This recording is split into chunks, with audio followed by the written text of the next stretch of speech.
tu veux que les startups dans lesquelles tu investisses aient réellement un impact sur le monde, il faut qu'elles performent. Alors, une startup qui a un super projet, super technologie, mais qui ne va pas marcher, ça ne sert à rien. Donc, notre objectif, c'est d'investir dans des startups qui vont forcément performer économiquement et par rapport à la thèse du fonds, forcément avec un impact sur l'environnement et sur le climat très très fort. Plein de startups, aujourd'hui, ont besoin de se financer, et elles ne se financent pas uniquement avec de l'equity, qui veut dire dilution pour l'entrepreneur, elles se financent aussi avec de la dette. De la même manière qu'il y a 20 ans, tu as eu les Google, les Facebook, les Apple, les Amazon qui sont créés, qui sont les champions du cycle d'innovation précédent. Là, on pense qu'on est à l'aube d'un nouveau cycle d'innovation qui va créer les nouveaux géants des 20 prochaines années et qui vont être autour de cette problématique du réchauffement climatique.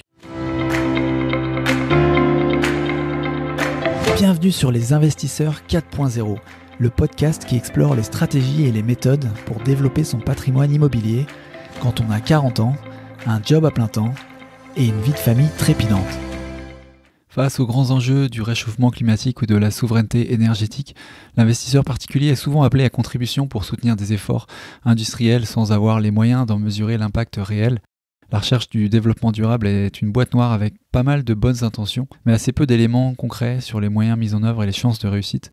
Comment, en tant qu'investisseur, mettre son capital au service d'innovations technologiques qui apporteront des solutions efficaces sur ces sujets sans sacrifier la performance de son patrimoine? C'est le thème de ma conversation du jour avec Xavier Gury, le cofondateur et dirigeant du fonds Win Capital 2, un fonds à thème dédié aux technologies disruptives qui construiront le monde de demain.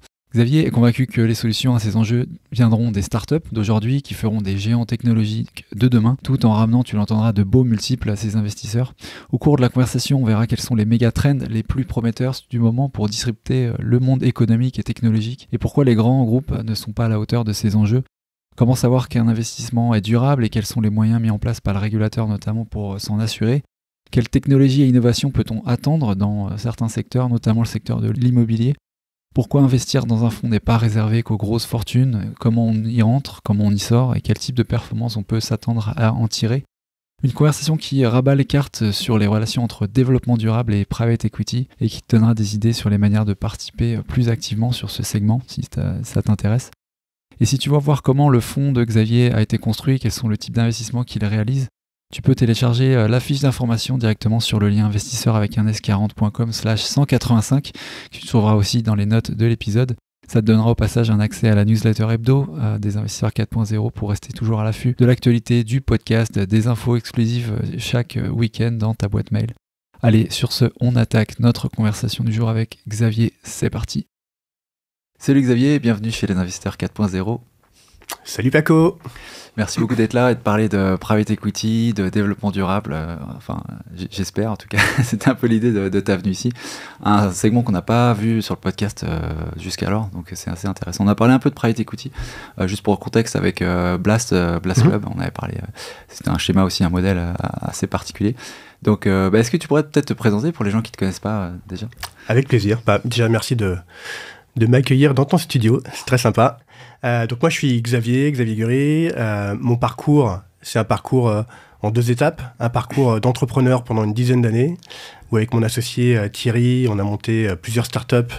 La première, quand j'avais 19 ans, à la belle époque de la première bulle Internet, où c'était assez facile de monter des beaux dossiers, des beaux business plans, avec juste une feuille PowerPoint, quelques fichiers Excel et une bonne idée, et beaucoup d'enthousiasme. Très belle époque. C'est comme ça que j'ai monté ma première startup. Et je suis passé par toutes les phases de l'entrepreneuriat pendant une dizaine d'années, puisque on a levé donc beaucoup d'argent à cette époque-là. Comme beaucoup de projets de l'époque, qui étaient des très beaux projets, mais qui étaient beaucoup trop tôt, ça n'a pas marché. Et c'est pas grave. Il y a toute une génération d'entrepreneurs qui sont formés à cette époque-là. Et donc, ce qu'on a fait, c'est qu'on a racheté nos parts au principal investisseur de l'époque de ma startup, qui était Bernard Arnault, qui avait investi beaucoup dans les startups à l'époque. Il avait notamment investi dans Liberty Surf pour les boomers qui nous écoutent et qui se rappellent ce qu'était Liberty Surf. Et donc voilà, donc cette première expérience n'a pas été très, très successful, mais on l'a transformé en un beau succès derrière. On a racheté nos parts, on a grossi organiquement sur un business model beaucoup plus traditionnel, qui était un business model innovant à l'époque, qui était de faire des sites internet, de faire de la communication digitale. On parle des années 2000, là.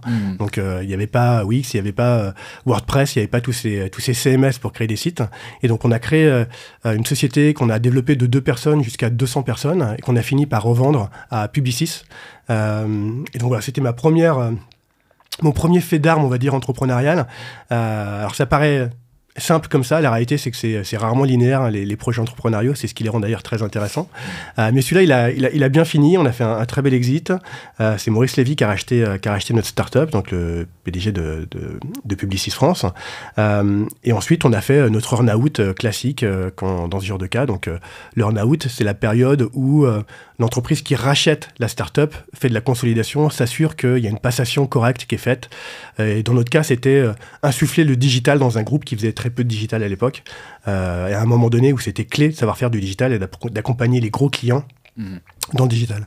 Donc voilà, ça c'est, je dirais, la première période. On a monté notre start-up après dans un domaine complètement différent qui était dans le domaine du parfum, qu'on a revendu, qui a été revendu à L'Oréal. Donc nous, on n'était pas les fondateurs. Thierry était très impliqué notamment pour développer tout ce qui était l'Asie. Pareil, un très bel exit. Et ensuite, on a voulu faire ce que beaucoup d'entrepreneurs font, c'est faire un peu de give back à la communauté, partir du constat que tu as acquis une certaine expérience, une certaine expertise dans l'entrepreneuriat. Comme je t'expliquais tout à l'heure, ça n'a pas été linéaire, donc en fait, tu as vu beaucoup de pièges. Parfois, tu es tombé dedans, parfois, tu les as évités, mais en tout cas, tu as appris à chaque fois. Et du coup, cette expérience, cette expertise, tu as envie d'en faire part à d'autres entrepreneurs. Déjà, tu te sens fort de cette expertise, donc tu as une certaine valeur, tu as envie d'en faire part à d'autres entrepreneurs et si possible, de la monétiser. Alors, de la monétiser de façon très saine, en prenant des parts de ces sociétés et donc en étant business angel, tout simplement. Donc, miser sur des entrepreneurs, miser sur des projets. Et c'est ce qu'on a fait. Et donc là, c'est la deuxième période, je dirais, de ma vie pro, côté investisseur. C'est ce qu'on a fait au début, pendant quelques années en gros business angel, parce qu'on avait très bien vendu nos startups.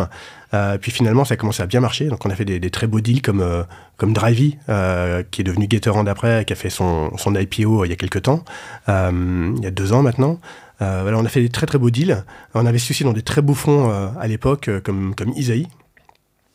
Et à partir de là, voilà, on a décidé de structurer un peu plus ce métier de business angel via une holding.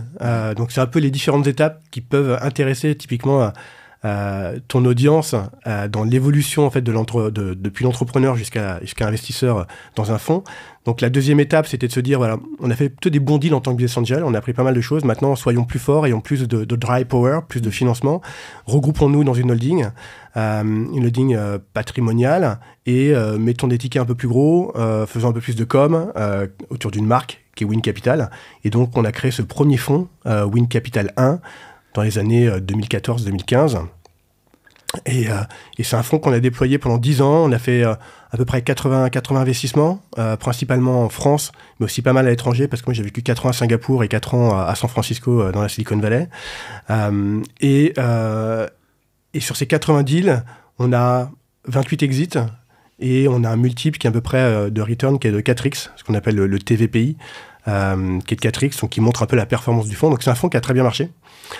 Et du coup, l'étape ultime, en tout cas dans l'étape de ma carrière aujourd'hui, l'étape ultime, c'est celle que j'amorce en ce moment, qui a déjà bien amorcé maintenant depuis 1 an, qui est de monter un fonds cette fois-ci agréé AMF. Le premier fonds n'était pas agréé AMF, parce qu'en fait, on n'avait pas d'autres investisseurs que notre propre argent. Donc on n'avait pas de ce qu'on appelle des LP, des Limited Partners, qui avaient souscrit à notre fonds. Et donc c'était un fonds d'une 30aine de millions, là où le fonds qu'on monte aujourd'hui, donc qui est l'étape en cours, c'est un fonds d'une 100aine de millions, qui est un fonds agréé AMF. Et cette fois-ci, on fait appel à d'autres investisseurs, donc de différentes typologies, que je pourrais préciser après, qui nous font confiance pour investir leur argent dans une thèse, qui est la thèse du fonds Win Capital 2. Et donc, pour rebondir sur ce que tu disais et sur le développement durable, la thèse de ce second fonds, Win Capital 2, donc, c'est d'investir dans des startups deep tech technologiques. En tout cas, il faut qu'il y ait de la technologie, que ce soit du hardware ou du software. On aime bien quand il y a un peu une barrière techno quand même. Et qui s'attaque à un problème, qui est le problème du réchauffement climatique. Voilà.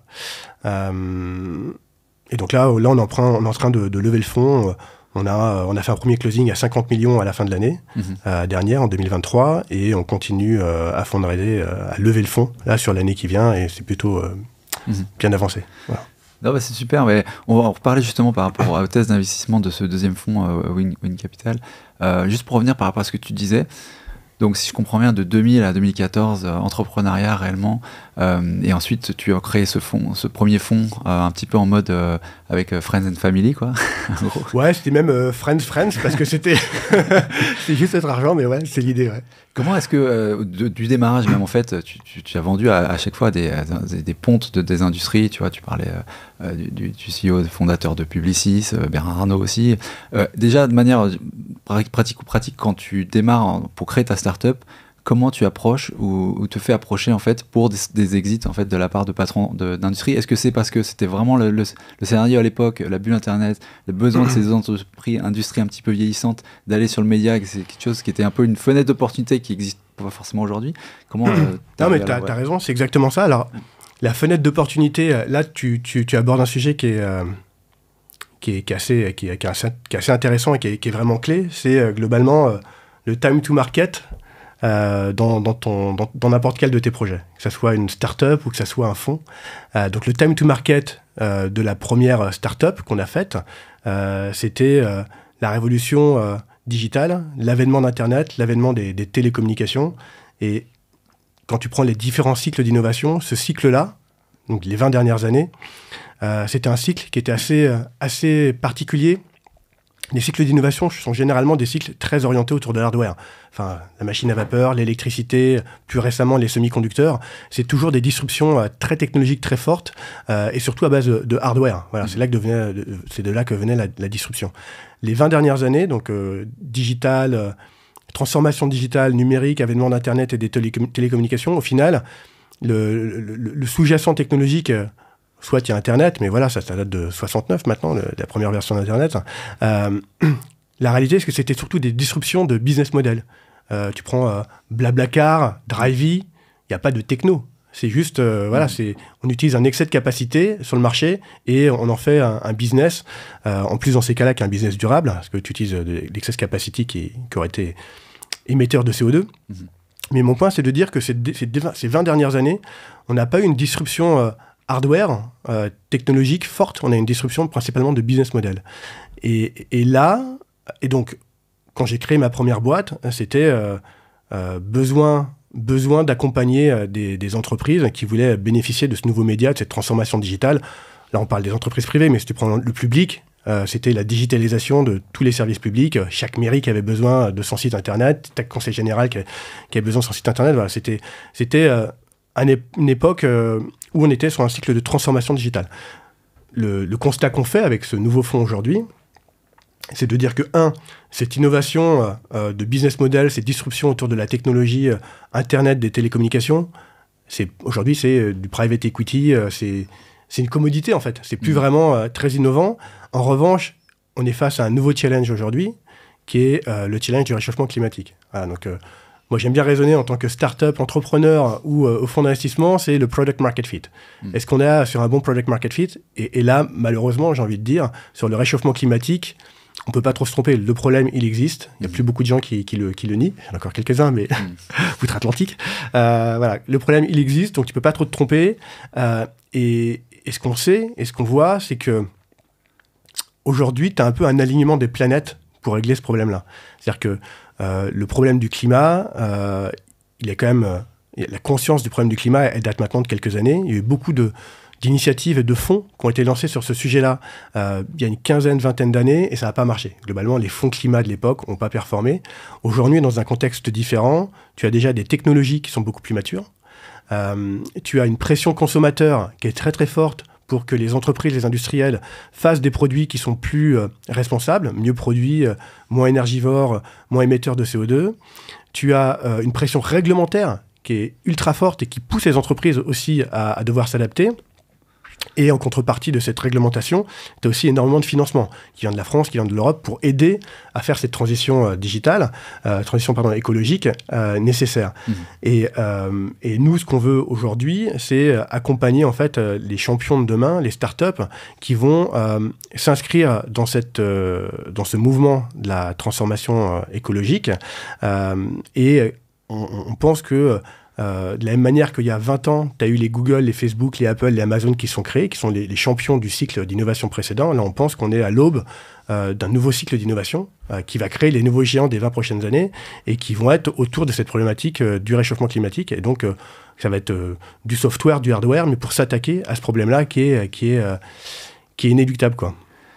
Parce que c'est vrai que autant, je crois qu'il y a un consensus sur le fait que voilà, il y a une urgence par rapport au climat, autant les manières de l'attaquer et qui va permettre, et les solutions possibles sont, là il y a vraiment un débat sur qui, quand, comment, et c'est là où c'est compliqué de savoir, voilà, maintenant qu'on sait que le décor est installé, quels sont les actifs, tu vois, les entreprises qui vont se créer, les solutions qui vont permettre d'avoir un impact finalement, parce que voilà, le greenwashing est arrivé avant la mesure réelle, tu vois, de l'impact. Et c'est intéressant de savoir là où vous voyez, vous, en fait, que les acteurs, les solutions, ou les secteurs, les segments, sous-segments qui vraiment pourraient amener vraiment un impact, parce que c'est ça que je cherche d'un investisseur, finalement. Bien sûr. Tu soulèves deux sujets. Il y a le sujet du greenwashing et de comment tu es sûr que tes investissements sont réellement des investissements qui vont dans le sens de la transition écologique et qui sont vraiment verts, entre guillemets, pour parler de produits financiers. Alors, il y a eu énormément de bullshit et de greenwashing les 10 dernières années, à tel point qu'il y a eu énormément de scandales et que donc, du coup, beaucoup de petits porteurs se sont rendus compte qu'en investissant dans un produit financier proposé par leur banque, soi-disant vert, il y avait derrière du financement de Total, de Shell, et qui n'était pas forcément sur la transition énergétique. Donc, l'Europe a mis en place plusieurs réglementations, plusieurs frameworks, des taxonomies, comme on dit. Notamment, il y en a une qui s'applique aux produits financiers, qui est la norme SFDR, qui est une norme édictée par l'Europe, qui classe les fonds et les produits financiers en 3 catégories. La première catégorie, c'est l'article 6. Donc, en fait, article 6... globalement, tu peux investir dans ce que tu veux, du oil and gas, du polluant, il n'y a aucune restriction. Il y a l'article 8 et l'article 9. Il n'y a pas l'article 7, je ne sais pas pourquoi. Les mecs ne savaient pas compter. L'article 8, globalement, pour faire simple, parce qu'en fait, la réalité, c'est que c'est assez compliqué, c'est des longs documents, comme l'Europe sait en produire. L'article 8, globalement, il dit qu'il faut que les méthodes de sélection de tes produits, un produit pouvant être un bond, une obligation, mais une start-up, n'importe quel produit sous-jacent, il faut que cette méthodologie, dans le cadre de l'article 8, prenne en compte des critères environnementaux et des critères de sélection par rapport à l'impact qu'a le produit sur le monde. Et donc ça, c'est la partie méthodologie d'analyse. Il faut que tes critères de sélection prennent en compte le climat. L'article 9, c'est un cran au-dessus, puisqu'il faut que non seulement ta méthodologie de sélection prenne en compte des critères impact, mais il faut aussi que ton produit sous-jacent en lui-même, le produit sous-jacent final, soit lui-même réponde à une taxonomie, rentre dans des catégories et soit impact. Donc l'article 9, c'est le plus exigeant. Et c'est compliqué de mentir, c'est compliqué de tricher.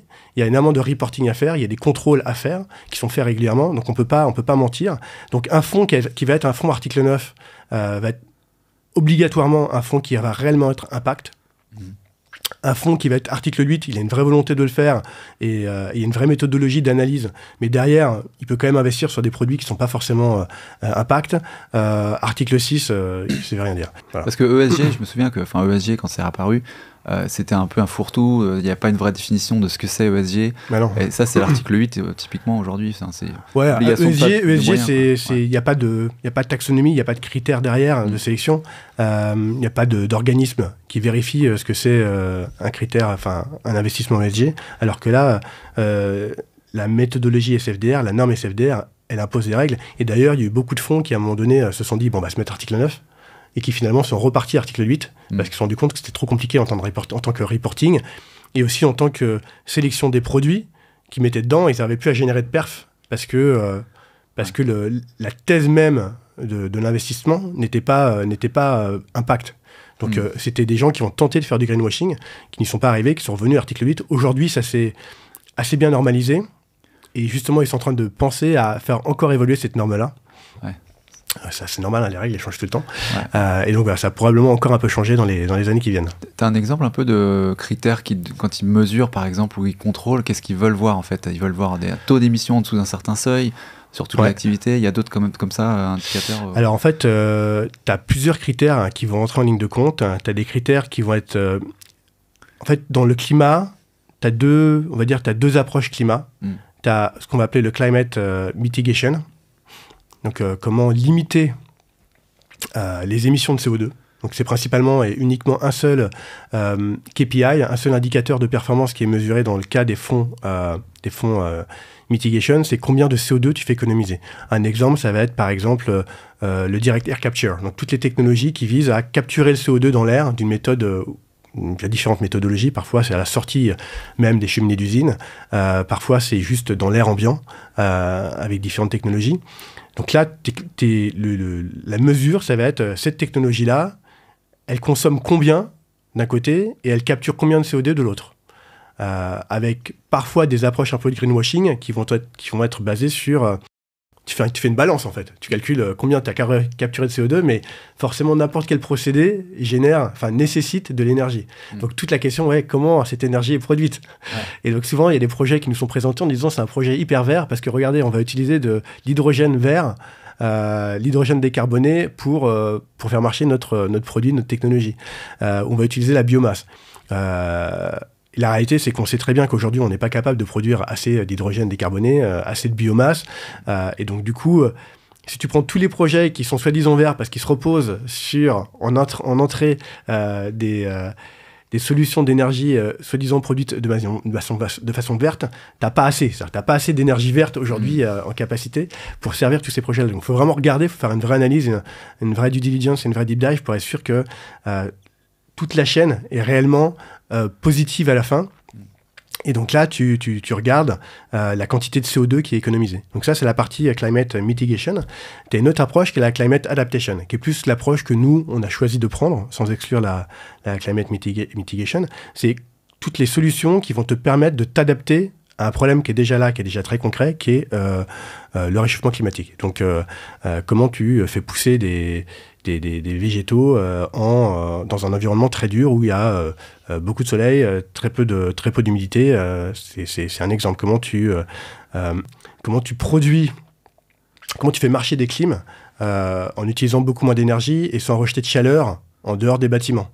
Voilà. Tous ces genres de technologies qui t'aident vraiment à t'adapter au réchauffement climatique, c'est ce qu'on va mettre dans la catégorie Climate Adaptation. Et là, du coup, on voit bien qu'on est sur des critères très différents, que chaque projet a ses critères. C'est pas uniquement la quantité de CO2 que tu économises, mais c'est le nombre de litres d'eau que tu vas économiser, par exemple. Le nombre de personnes qui vont être impactées positivement par ta technologie.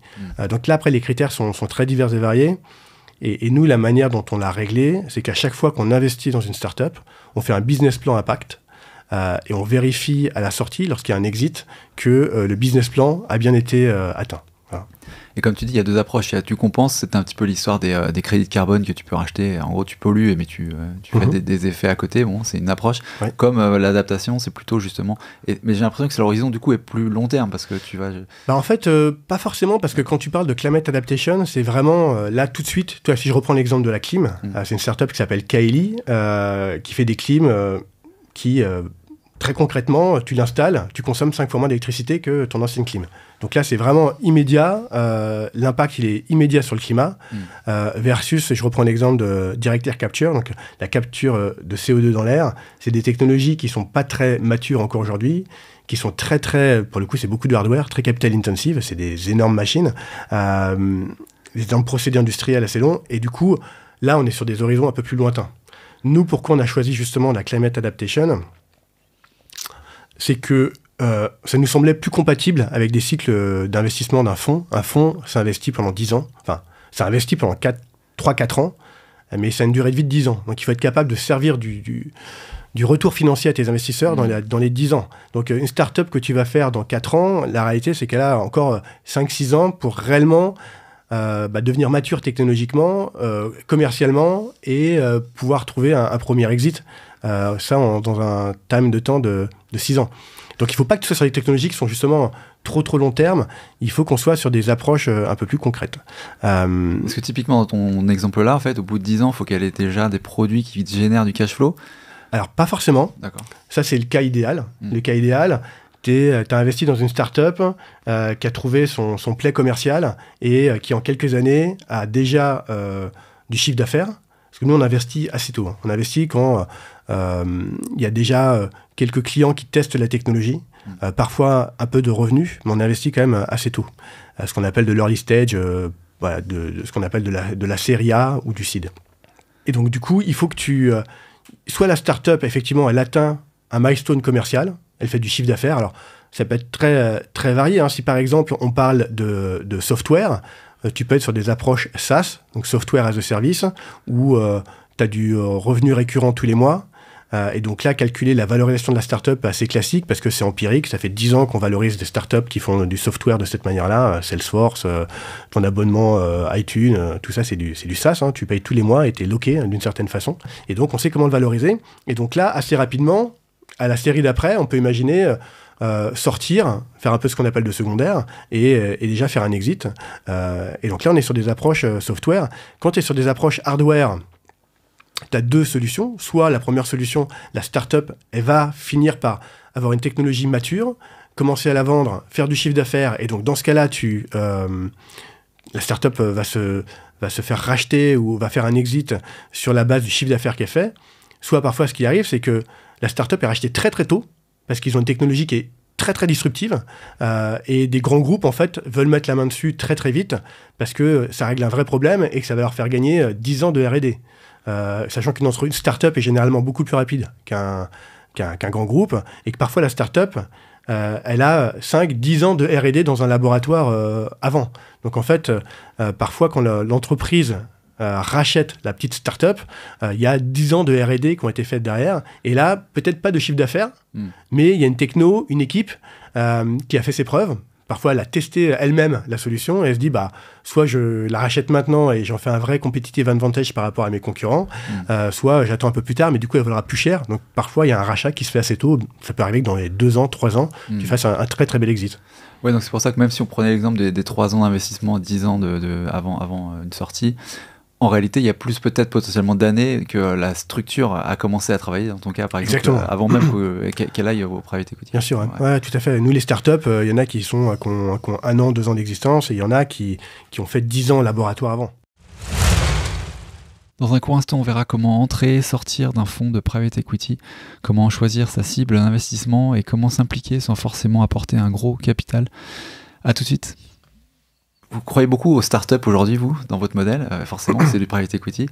Qu'est-ce qui te fait dire que les entreprises listées en bourse, etc., ne peuvent pas, dans la démarche d'adaptabilité et de durabilité, peuvent pas avoir autant d'impact que les startups? Pourquoi vous choisissez les startups? Il y a des ETF aujourd'hui, notamment pour les investisseurs, qui s'appellent Sustainable, etc. Moi, j'ai investi dans des produits ESG qui sont des produits qui performent très très bien. T'as raison. Nous, en tant que fonds, on investit sur des jeunes startups early stage. On revient à notre ADN, Canadian Entrepreneur. Mais tu as des bons produits financiers qui peuvent être des produits réellement impact. Typiquement, il faut regarder le côté... faut regarder, soit faire l'exercice soi-même, de regarder c'est quoi les lignes qu'il y a dans l'ETF ou les lignes qu'il y a dans le fonds qu'on te propose. Soit tu regardes, est-ce qu'il est normé article 8, article 9 ou article 6 ou rien du tout. Nous, on a fait le choix d'investir dans des startups très early stage. Après, ces grands groupes, pour répondre à ta question, l'histoire a montré que ce n'est pas les grands groupes qui innovent. Il y a certains grands groupes avec qui on discute aujourd'hui, ils ont des vrais services innovation qui leur permettent de se tenir au courant, parfois de faire quelques investissements, des acquisitions. Mais c'est comme ça que ça va marcher. C'est-à-dire qu'en fait, ce n'est pas le métier... d'un Hermès, d'un LVMH, de développer des technologies en interne. Ça va plutôt être de s'appuyer sur des startups de sourcer de l'innovation en permanence avec des services de R&D, avec des services de M&A, etc. Mais l'innovation, l'histoire a prouvé, elle vient plutôt de startups qui sont soit rachetées par des grands groupes pour accélérer, soit qui utilisent les services de ces startups. Le meilleur exemple, pour en revenir aussi au côté réglementaire, c'est qu'aujourd'hui, les entreprises sont obligées de faire un rapport ESG. C'est devenu une obligation.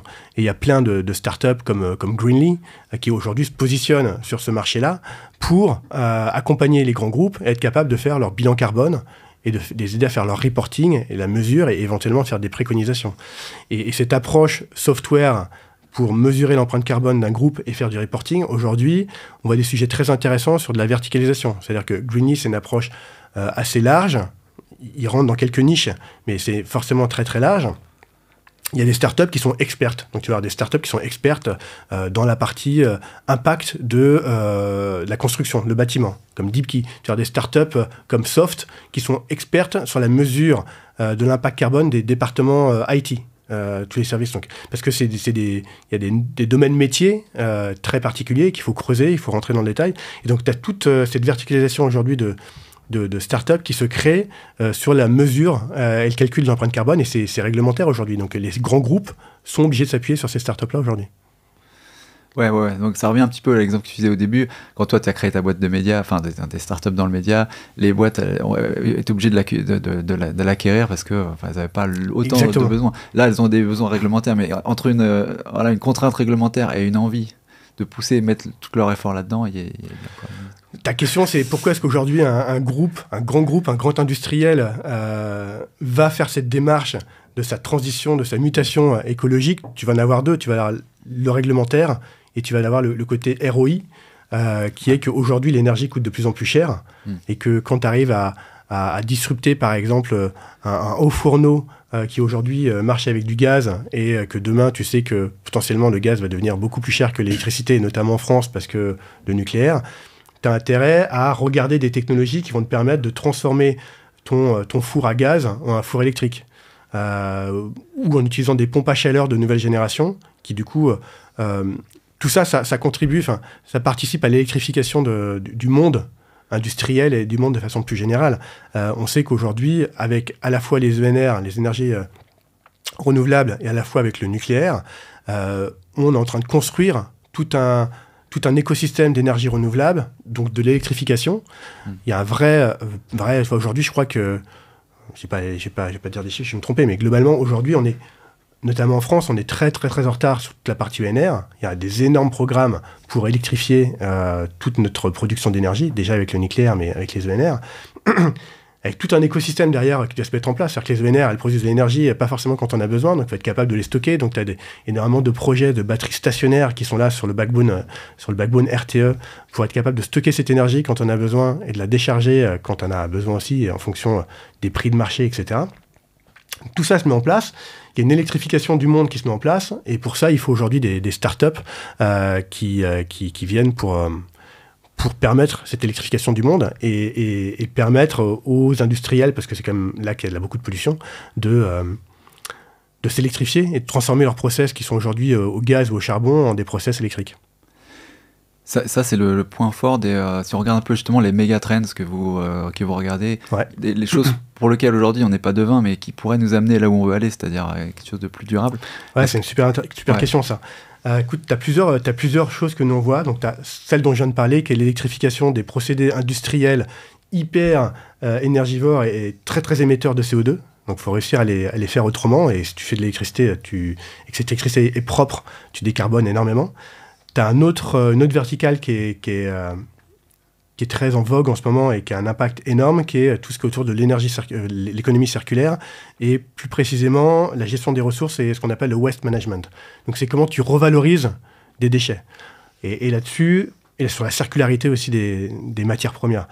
J'ai deux bons exemples à te donner. Le premier, c'est une startup qui s'appelle Neolith, que nous on adore, parce qu'elle a un double effet qui se coule sur le climat. Okay. Le premier effet, c'est qu'elle va récupérer des déchets que Veolia, par exemple, ne sait pas traiter. 50% de tes déchets, de nos déchets, pas uniquement les tiens, 50% de nos déchets, aujourd'hui, ils sont pas recyclables. Donc, il leur arrive deux choses à ces déchets-là. Soit ils sont brûlés, soit ils sont enfouis. Donc, t'imagines bien que dans les deux cas, c'est pas terrible. cette start-up, ce qu'elle fait, c'est qu'elle prend justement ces déchets qui seraient normalement brûlés ou enfouis et elle va les mettre dans un fossilisateur qui utilise assez peu d'énergie parce que c'est une grosse presse avec un intrant qui est un peu leur potion magique. Et tout ça va faire en sortie des granulats qui vont être intégrés pour faire du béton décarboné. Donc d'un côté, elle se fait payer pour récupérer les déchets des autres qui sont pas recyclables, que eux-mêmes auraient dû payer pour les enfouir. Et de l'autre côté, elle se fait payer en revendant le produit final à des gens qui fabriquent du béton décarboné jusqu'à 10% en utilisant ces granulats. Donc pareil, le béton, c'est hyper émetteur en termes de CO2. Donc du coup, ça a vraiment un double effet. Et le processus, c'est pas polluant, le processus là. Non, parce que c'est un processus qui chauffe pas, donc très peu polluant. Et donc tu as ça, par exemple, sur les déchets de façon générale, mais tu as ce même type d'approche, par exemple, sur comment tu recycles la fibre de carbone. La fibre de carbone, on en a de plus en plus aujourd'hui. Le carbone, tu en as partout, c'est très trendy, ça a plein de propriétés incroyables, c'est léger, c'est résistant. Maintenant, la manière dont c'est produit, c'est vraiment pas bon pour l'environnement, quoi. Tu chauffes à, je crois que c'est 3000 degrés, donc c'est pas bon. Et aujourd'hui, il n'y a pas moyen de recycler ce carbone ou très très mal. Donc tu as une start-up qui est déjà bien avancée, qui s'appelle Fermat aujourd'hui, qui fait ça, et tu as plein de petites start-up qui viennent avec des approches un peu différentes. Fermat, c'est des planches, on va dire, qui sont pas forcément facilement réutilisables dans un procédé classique de production de fibres de carbone. Là aujourd'hui, tu as des start-up qui sont capables de te refaire de la bobine de fibre de carbone, et juste tu changes ta bobine par une autre, tu prenais de la bobine de fibre de carbone neuve, vierge, et tu mets de la bobine de fibre de carbone recyclée, qui va perdre un peu des propriétés, mais qui pour plein de procédés et pour plein de produits finaux est totalement suffisant. Donc ça, c'est un autre exemple. Donc ça, c'est la partie waste management. Aujourd'hui, on a aussi un problème qui fait partie de notre thèse, qui est très lié au problème du climat. C'est le problème de la souveraineté. Aujourd'hui, on l'a bien vu à la fois avec le problème du Covid et à la fois avec le problème de la guerre en Ukraine. On est un peu à poil sur certaines matières premières. Aujourd'hui, il y a quand même plein de... Enfin, les batteries, ça devient essentiel. Tout le monde l'a compris avec les voitures, mais les téléphones, des batteries, il y en a partout. Aujourd'hui, on ne peut pas se passer de la Chine. Le lithium vient principalement de la Chine. Le graphite vient principalement de la Chine. Enfin, il y a plein de... Pareil pour les moteurs. Les moteurs électriques, les aimants, parce que c'est fait avec des aimants, il y a des matières à l'intérieur des aimants qui ne viennent que de Chine. Et donc aujourd'hui, tu as beaucoup de start-up européennes, françaises, qui proposent des solutions de recyclage des batteries, de recyclage des aimants de moteurs, pour que aujourd'hui ça ne reparte pas en Chine pour être traité, mais que ça reste en Europe, et que ça respecte aussi un certain nombre de contraintes. C'est-à-dire qu'aujourd'hui, pour créer, alors je ne sais pas si la norme est déjà en place, mais dans les nouvelles batteries produites au lithium, par exemple, il va falloir avoir un pourcentage de lithium recyclé. Et donc, aujourd'hui, il y a énormément de filières qui se mettent en place, notamment à la sortie des gigafactories, donc les grosses gigafactories comme Verkor, dont on a beaucoup entendu parler. Des petites startups qui se mettent en sortie, qui récupèrent les scraps de batterie, donc en gros tous les essais qu'ils ont faits et qui ne marchent pas, pour être capable de récupérer ce lithium, récupérer tous les métaux rares qui sont dans ce lithium-là, dans ces batteries-là, le cuivre, etc., et de le réinjecter derrière dans un procédé. C'est-à-dire que le lithium, quand tu le traites, quand tu arrives à le récupérer, en fait, il est aussi bon que le lithium de départ. Tu n'as pas de perte. C'est pas comme la fibre de carbone qui perd lors du traitement. Là, tu ne perds rien en termes de propriété du lithium. Donc, dans une optique où demain, on n'espère pas, mais demain, si la Chine envahit Taïwan et qu'on est en conflit avec la Chine, faut avoir une chance que le monde ne s'arrête pas. Ouais. Et donc, il y a énormément de projets aussi là-dessus, qui sont à la fois économiquement très intéressants, parce que c'est toujours la même question. C'est combien te coûte, quel est le coût du lithium recyclé. Si tu arrives à faire un lithium recyclé qui est au même prix que le lithium de base, t'as tout gagné. Enfin, tu as gagné l'aller-retour entre la Chine, tu as gagné en souveraineté. Donc, c'est des projets qui sont hyper stratégiques, même d'un point de vue souveraineté, et du coup, pas mal aussi subventionnés. En tout cas, regardez de près avec des programmes comme France 2030, parce qu'assez rapidement, tu arrives sur des usines à mettre en place, ou des chaînes de production à scale à mettre en place. Ouais. Voilà. Non, parce que c'est intéressant, parce que ouais, donc effectivement sur cet exemple-là, voilà, on bat deux oiseaux avec une même pierre, puisque le côté stratégique souveraineté, l'autre côté évidemment faire des transports en bateau, ça pollue en plus. Donc c'est un peu le thématique de la déglobalisation aussi, même si ça reste là plutôt axé sur l'énergie. On appelle ça réindustrialisation, mais ouais, c'est ça. Ouais, les circuits courts, etc. Enfin, rapprocher un peu entre la production et la consommation. Mais c'est intéressant, et je reviens un petit peu encore à l'enveloppe. Enfin, on fait un peu des va-et-vient entre du coup le contenu et le contenant, c'est-à-dire pourquoi le développement durable et le climat, et pourquoi le private equity. Et tu parlais des modes de financement. Un des attraits aussi, c'est que les États sont intéressés pour développer ça à base d'incentives et tout ça, donc ça fait des subventions. J'imagine que ça aide aussi à la réussite d'un projet sur lequel on se porte, c'est si la capacité d'être financé avec des relais, des choses comme ça. D'un autre côté, je vois par exemple qu'il y a beaucoup dans le private equity, les gros par exemple Blackstone vient d'acheter General Infrastructure Public, JIP, CVC aussi a racheté des fonds en infrastructure, et donc j'ai l'impression et donc de ce côté, il y a de l'argent qui arrive sur ce secteur par le biais de private equity, et de l'autre, les États sont endettés, on imagine qu'il peut y avoir des crises qui arrivent, donc moins de funding, tu vois, si on base tout sur le funding public aussi, est-ce qu'on est bien protégé? Est-ce que tu penses, toi, que l'essor du private equity qu'on voit notamment en France, il est aussi lié au fait que en fait, l'argent pour financer ces projets assez volumineux en termes d'argent, il peut plus venir aussi intensément des pouvoirs publics, ou il n'est pas forcément dans un modèle type économique facile à trouver en mode consommation, acheter mon produit ou mon service, et que c'est pour ça qu'on fait appel aux investisseurs particuliers, ou tu crois qu'il y a d'autres raisons qui fait que ce produit il sort de plus en plus aujourd'hui dans les médias, le private equity? Aujourd'hui, tu as le gouvernement qui se dit qu'on n'arrivera pas à décarboner sans qu'ils mettent la main eux-mêmes à la pâte. Et d'un autre côté, ils ne veulent pas être les seuls à mettre la main à la pâte, et ils veulent qu'il y ait des privés qui s'engouffrent dans la brèche et qui participent à l'effort. Et les privés, c'est l'inverse. Les privés, ils se disent... privés vont dire, regardez si réellement il y a un intérêt économique derrière. Donc, à partir du moment où tu crois la thèse que le réchauffement climatique, c'est un vrai challenge, qu'il y a quelque chose à faire avec, parce qu'il y a énormément d'innovation à créer, énormément de valeur à créer, normalement, un particulier, il est intelligent, il se dit... il y a des produits financiers forcément qui vont sortir par rapport à ça, parce qu'il y a une vraie problématique, enfin, à partir du moment où il y a une problématique, il y a des solutions. Et donc les particuliers, ils sont très contents d'avoir des financements d'État pour aider à financer ces projets-là. Tu as quand même plein de projets aujourd'hui, notamment avec France 2030, dont je parlais tout à l'heure, où l'État va donner des subventions ou des prêts, et toi, en tant qu'investisseur, tu fais un effet de levier de malade. C'est-à-dire qu'en gros, tu vas mettre 1 et tu récupères quasiment 1, parfois en dette, parfois juste en subvention. Donc, tu as investi sur une valo qui était 10, en fait, ta boîte, mécaniquement, elle vaut déjà 20, parce que tu as fait du 1 pour 1, parfois plus. Donc, en tant qu'investisseur, il y a des très bonnes affaires à faire, en sachant bien choisir les projets. Et après, ce que tu disais par rapport au fonds d'infra, c'est quelque chose que c'est un peu nouveau, c'est-à-dire qu'aujourd'hui, les fonds d'infra rentrent très très tôt dans le game. Toi, dès la série B, dès la série C, tu arrives à trouver parfois maintenant des fonds d'infra qui se positionnent, tu as des nouveaux fonds qui se positionnaient sur des stages beaucoup plus tard, qui aujourd'hui ont compris qu'il y avait quelque chose à faire, parce que plein de startups aujourd'hui ont besoin de se financer, et elles ne se financent pas uniquement avec de l'equity, qui veut dire dilution pour l'entrepreneur, elles se financent aussi avec de la dette. C'est ça qui est aussi intéressant, c'est-à-dire que tu regardes le cycle précédent, là je me positionne en tant qu'investisseur, tu mettais beaucoup d'argent pour finalement, je caricature, mais acquérir des utilisateurs, faire du marketing et acheter des utilisateurs, et c'était ça qui faisait un peu la valeur de ta startup. Winner take all, à la fin tu étais le plus gros, tu avais pris le marché sur une problématique donnée. Si ça marche pas, cours de route, parce qu'à la fin la pyramide elle est comme ça, il y en a qu'un qui va gagner ou deux qui vont gagner.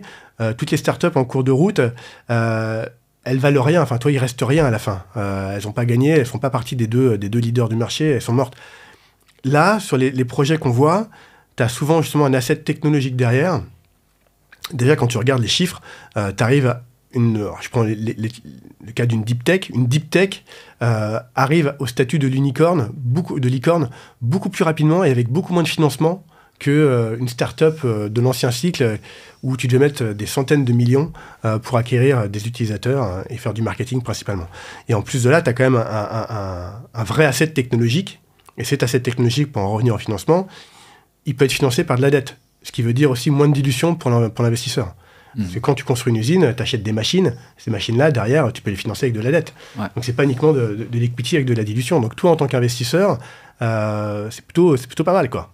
Tu es moins dilué et tu arrives plus vite. Si je résume, tu es moins dilué et tu arrives plus vite au statut de licorne. Bon, ça, c'est best case scénario. Mais globalement, les stats, aujourd'hui, c'est ce qu'elles prouvent. Ouais, bah, je voudrais bien peut-être maintenant aller un peu sur le...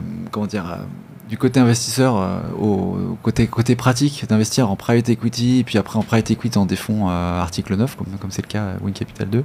Est-ce que déjà il y a plusieurs étapes, tu parlais de série A, il y a le seed, pré-seed.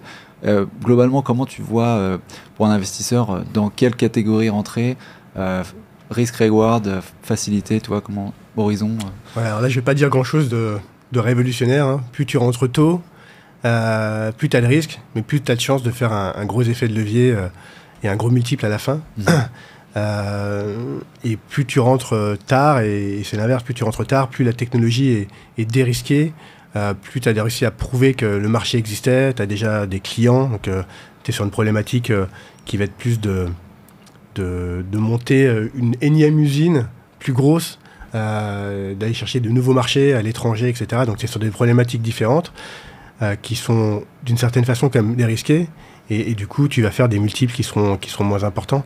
Toi, pour donner quelques chiffres, tu as investi en seed, tu peux espérer faire un x30, x40, x50. Voilà, si tu mises sur la bonne et si tu as aussi un peu de chance, il y a quand même plein d'éléments exogènes et qui peuvent influencer. Mais par contre, le risque que la start-up sa technologie n'aboutisse vraiment jamais, il est aussi très très élevé. Et toi, on est sur des problématiques. Alors, c'est encore une fois, c'est différent si tu fais du software ou du hardware. Si tu es sur des problématiques hardware, voilà, le risque est assez élevé parce que une technologie qui sort du labo, tu n'es pas certaine qu'elle va un jour arriver à scale. Voilà. Sur du software, ça va être une approche un peu différente. Et c'est pour ça qu'on aime bien mixer les deux. On aime bien regarder à la fois des projets hardware et à la fois des projets software. Sur une problématique de software, ça va plutôt être un challenge de se dire, a priori, on va forcément investir dans une startup qui s'adresse à un vrai challenge, à un vrai problème. Donc ça, je mets de côté. Je considère que cette case-là, elle est cochée. Maintenant, ça va être l'environnement concurrentiel en France, mais à l'étranger. Et ça va être... un plus gros acteur qui peut faire la même chose, donc tu as toujours le risque de et si demain Google sort le même produit, et si demain, bon, l'histoire a montré que généralement ça marchait pas comme ça, mais il y a toujours comme ce risque-là. Je sais pas si je réponds à ta question. ouais, si. Mais c'est toujours en fait, je veux dire, dans le type de fonds dont fait partie Win Capital, il n'y a pas de différence notable sur... c'est pas parce qu'on parle en fait de choses qui vont disrupter les économies ou l'écologie qu'on a des différences dans l'approche par rapport aux chances de réussite de start-up qu'on commence. En gros, je pense que ce que tu veux dire, c'est est-ce que le fait d'investir dans l'impact a un impact sur la performance. Est-ce que impact veut dire une performance moindre? Alors, pour nous, pas du tout, mais c'est vrai que il y a quelques années, il y a eu pas mal de fonds qui sont sortis, qui étaient des fonds impact. Où clairement c'était annoncé que tu le faisais dans un but d'impact environnemental, souvent social pour ce type de fonds, avec voilà, si on fait un x1, c'est déjà très bien. Et c'est pas du mécénat, mais voilà, tu sais que tu vas pas aller chercher de la perf. Et ça, c'est souvent un peu vrai sur moi je trouve, sur des fonds un peu impact social. Où c'est plus dur, je trouve, parce que tu as moins de disruption d'aller chercher de la perf, mais ces fonds-là sont indispensables pour la société et tu n'es pas à l'abri de trouver un vrai bon business model qui disrupte les choses et qui va marcher. Enfin, tu peux prendre par exemple Back Market, c'est une boîte qui vaut plusieurs milliards. Parce que aujourd'hui, le reconditionnement de téléphone ou d'ordinateur, c'est à la fois écologique et à la fois il y a un vrai business derrière. Pareil, tu prends des startups comme Upways qui font ça pour le reconditionnement de vélo électrique. Il y a un vrai business model derrière, et donc là, tu as un vrai impact social et environnemental. Nous, on considère que si tu veux que les startups dans lesquelles tu investisses aient réellement un impact sur le monde, il faut qu'elles performent. Une startup qui a un super projet, super technologie, mais qui va pas marcher, ça sert à rien. Donc notre objectif, c'est d'investir dans des startups qui vont forcément performer économiquement et par rapport à la thèse du fonds, forcément avec un impact sur l'environnement et sur le climat très très fort. Donc, et nous, on vise un return de 3x minimum.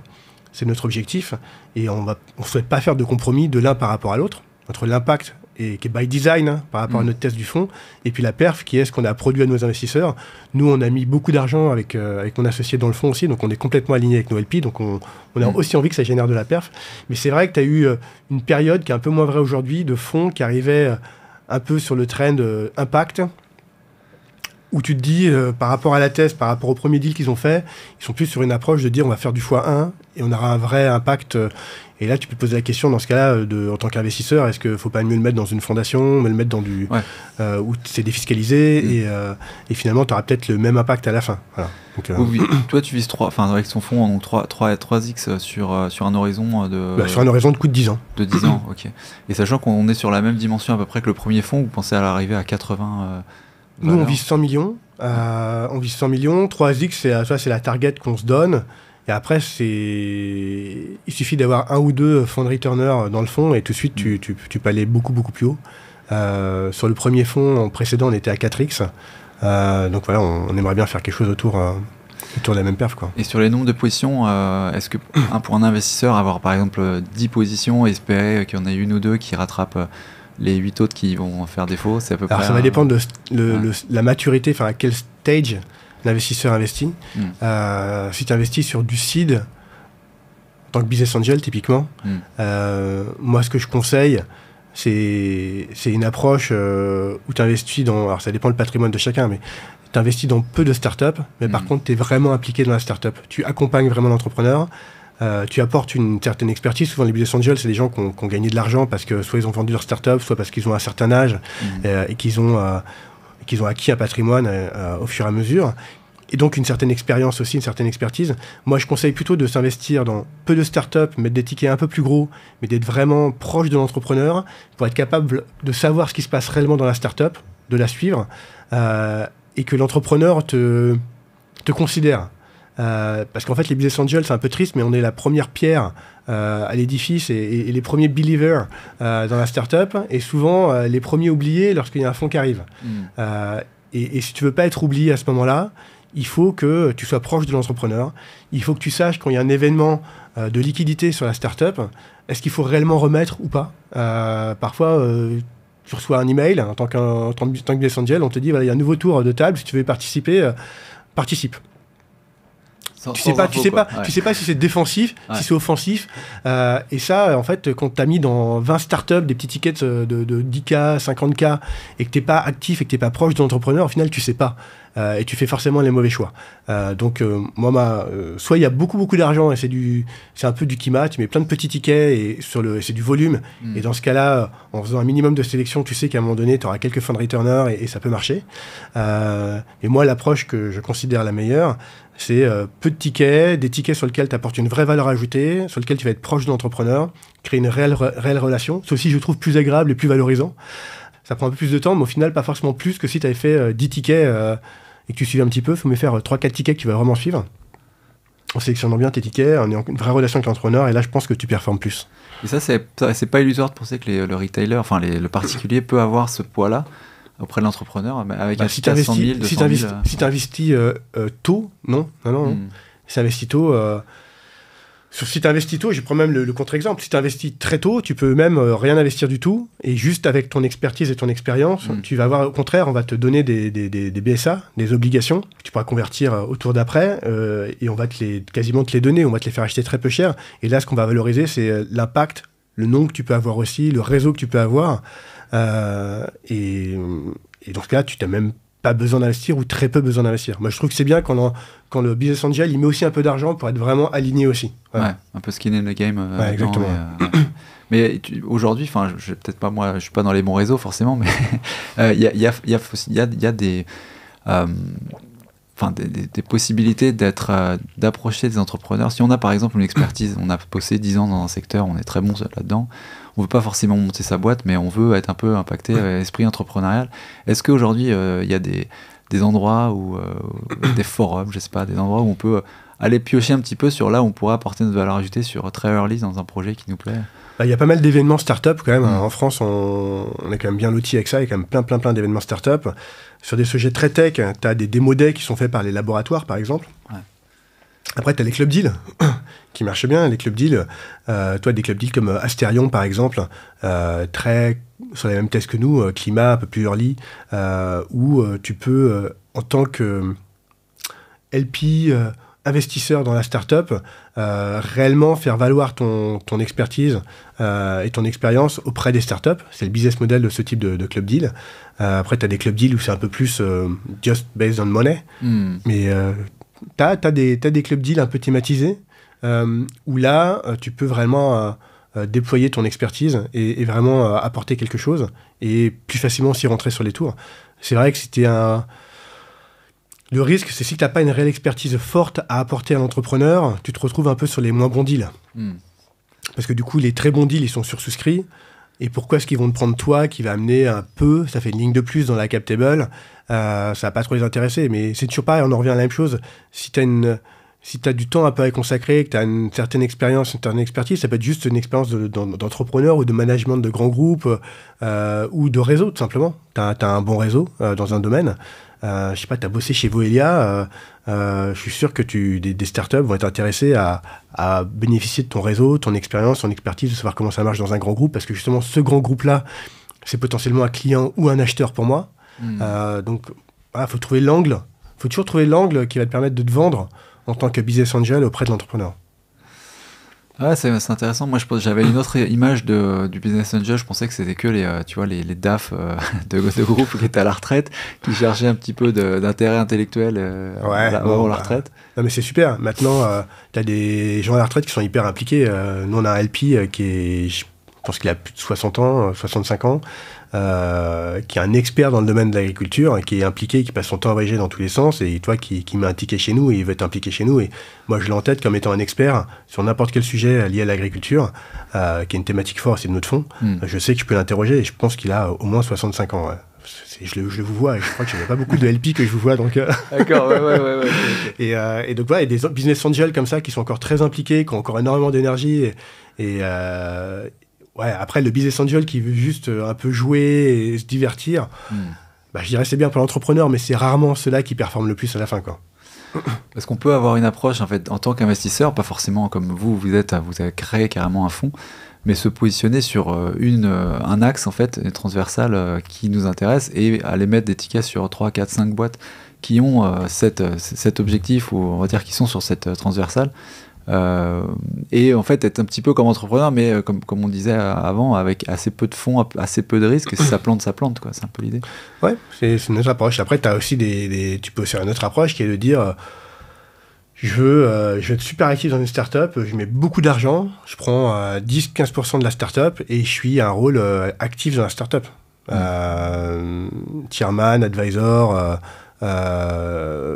sur des rôles un peu moins actifs ou encore plus actifs avec un rôle de CFO par exemple, parce que la startup à un moment donné elle a besoin d'un CFO dans tous les cas. Quelqu'un qui a été, pour reprendre ton exemple, CFO pendant 40 ans, il va savoir CFO de la startup, et ça lui permet de mettre un pied à l'étrier, d'apporter une vraie valeur ajoutée, de suivre le business de la startup et finalement de mettre de surveiller aussi ses sous, toi, de près, parce qu'il il est dedans. Donc c'est une autre approche aussi, je fais une startup, je mets beaucoup d'argent dedans, mais j'y crois, j'ai un super fit avec l'équipe entrepreneuriale, et j'accompagne le projet en les aidant avec mon expérience business de ce que j'ai acquis pendant toutes mes années de carrière, quoi. Petite question, peut-être avant de terminer un petit peu l'entretien, mais on parle pas beaucoup d'immobilier dans le podcast, et tu mentionnais juste avant quelque chose sur l'immobilier aussi, sur la construction durable. Est-ce que cette thématique-là, elle arrive sur votre bureau de temps en temps Ouais, alors, c'est marrant parce qu'il y a vraiment des modes et des vagues. Donc là, il y a eu pendant quelques mois énormément de dossiers sur la mesure des bilans carbone des bâtiments. mais beaucoup pour les particuliers, qui est que les bilans carbone, je ne sais plus comment ça s'appelle, la DP... les DPE, là, c'est ça. Le diagnostic de performance énergétique. Ouais, c'est DPE. DPE. Les DPE, donc en fait, aujourd'hui, il y a beaucoup de startups qui se positionnent sur comment j'automatise la production de mon DPE. Donc, tu prends des grandes foncières qui ont des milliers de logements à gérer. Comment tu l'automatises de façon rapide, avec parfois des technologies où je viens dans l'appartement, je fais à base de computer vision, j'analyse l'appartement, je détecte, il y a une clim ici, il y a un chauffage ici, le type de vitre, je rentre 2-3 informations que j'aurais dû rentrer, mais à la place de rentrer 100, j'en rentre que 2 ou 3, sur l'isolation par exemple, sur la production de chaleur, est-ce que c'est une chaudière au fioul pour le bâtiment, ou est-ce que... Et à partir de là, ça te calcule ton DPE à la volée pour plein de bâtiments. Il y en a qui ont des approches en se basant sur les agents immobiliers, en leur disant ça va être les agents immobiliers, ça va être les prescripteurs. Aujourd'hui, pour un agent immobilier, louer une passoire thermique, ça devient impossible. Donc du coup, je vais aller voir ces agents immobiliers-là, je vais leur proposer mon software. Avec ce software-là, ils vont pouvoir aider le propriétaire à faire le minimum de travaux, mais qui va lui permettre de gagner un maximum de lettres dans la classification du DPE. Donc en gros, ça analyse un peu comme je t'ai dit avec la computer vision, l'appartement, la maison, et à la fin ça te dit, bon bah t'as 14 000 euros, 14 000 euros tu peux agir sur tel point, donc les fenêtres, n'importe quoi, changer, remplacer ça par une pompe à chaleur, ton chauffage par une pompe à chaleur, et avec ça t'en as pour 14 000 euros, et tu vas passer de la lettre F à la lettre D. T'as que 10 000 euros, avec la 10 000 euros, tu vas pouvoir gagner qu'une lettre, il faut que tu agisses sur uniquement tel point. Donc l'avantage pour l'agent immobilier, c'est que du coup, c'est des biens qu'il avait du mal à vendre ou à louer, qu'il va pouvoir mettre sur le marché plus facilement. Et pour le propriétaire, ça lui permet avec un budget très calibré de savoir exactement combien de lettres il va gagner. Donc, et en fait, des dossiers comme ça, on en a vu, il y a une phase, on en a vu, je sais pas, dans 2-3 semaines, on en a vu 5 ou 6. Ah ouais. Et après, on n'a plus vu. Il y en a quelques-uns qui sont fait financer bien d'ailleurs. Donc maintenant, l'histoire reste à voir. Mais en tout cas, oui, il y a pas mal de choses là-dessus. Il y a énormément de sujets autour de l'effacement. Comment, avec un peu de technologie, un peu de hardware et beaucoup de software et pas mal d'IA, tu arrives à savoir quand il faut que dans ton supermarché, tu réduises la clim, tu arrêtes la clim, ou au contraire, quand tu peux la remettre en marche à fond, ce genre de choses. Parce que l'énergie coûte très cher à tel moment et beaucoup moins cher à d'autres moments, sauf les ENR dont je te parlais tout à l'heure, ou les centrales nucléaires qui parfois ne marchent pas. Et grâce à ça, grâce à ce software-là, tu payes un abonnement à cette start-up et elle va t'optimiser. Et parfois, tu as des gains qui se comptent en dizaines de milliers d'euros pour un supermarché tu vois, à l'année. Donc, sur l'effacement, il y en a pas mal. Sur le grid management, donc l'optimisation du grid, comment sourcer l'électricité au bon moment, etc., tu en as aussi. Comment tout ce qui est lié à l'équipement, donc mettre des panneaux solaires au-dessus des bâtiments, en prenant en compte les contraintes techniques du bâtiment et réglementaires du bâtiment. Tu as pas mal de solutions aussi là-dessus. Tu as de plus en plus de panneaux solaires très innovants et plus légers. Tu as beaucoup de choses. Les pompes à chaleur dont je te parlais tout à l'heure, les clims nouvelle génération, donc tout autour de tout ce qui est autour des équipements et tout ce qui est autour des nouveaux matériaux pour construire des nouveaux bâtiments. Béton décarboné, des nouvelles technologies de vitres, ce genre de choses, qui permettent d'améliorer l'efficacité énergétique. Et c'est pas uniquement de la communication, c'est un aspect communication, c'est aussi un aspect que l'énergie coûte de plus en plus cher. Donc aujourd'hui, tu touches au portefeuille des gérantes foncières, et là, pour le coup, ça commence à faire un sens au-delà de juste la communication, quoi. Ouais, c'est sûr. Non, et puis les foncières, je pense, sont très friands de ça.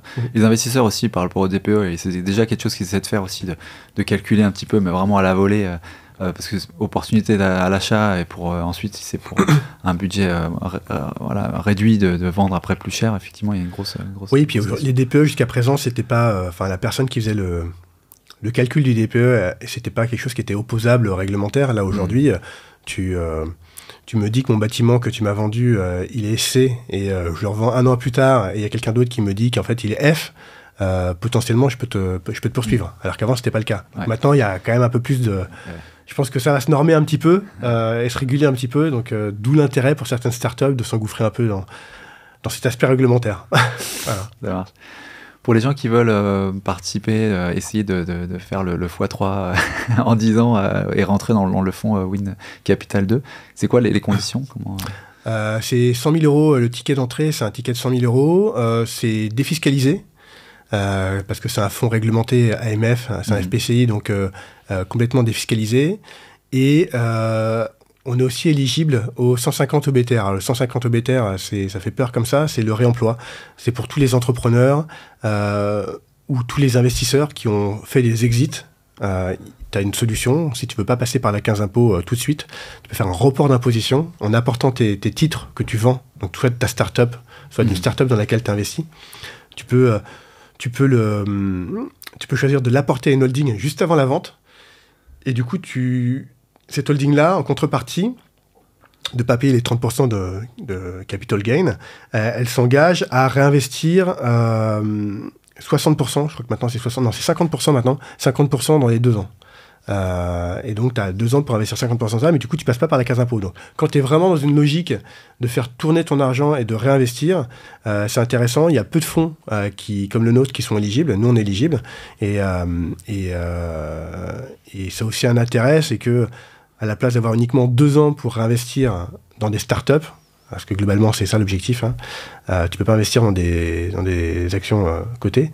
Et ben nous, on a 50 plus encore pour gérer ton investissement. Donc, en fait, tu étales ta période de déploiement de tes capitaux. Tu choisis de réinvestir, ce qui limite toujours ton risque. Enfin, un bon investisseur, c'est toujours bien de choisir des fenêtres d'entrée sur le marché un peu différentes, étalées dans le temps.